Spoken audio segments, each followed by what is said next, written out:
Hello guys, আজ আজ আপনাদের সামনে এসেছি একটা খুব দুঃখজনক ঘটনা নিয়ে। হ্যালো গাইস, আজ আপনাদের সামনে এসেছি একটা মর্মান্তিক দুঃখজনক ঘটনা নিয়ে এসেছি। খুব খুব দুঃখ জীবনের ঘটনা।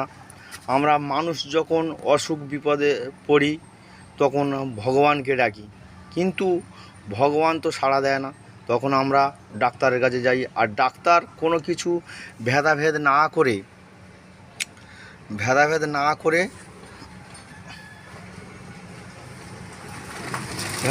করে জীবন বাজি রেখে আমাদের জীবনটাকে বাঁচায়।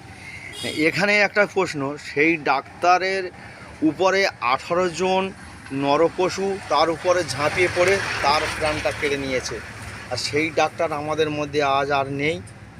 তার আত্মার শান্তি কামনা করি। এই নরপশুদের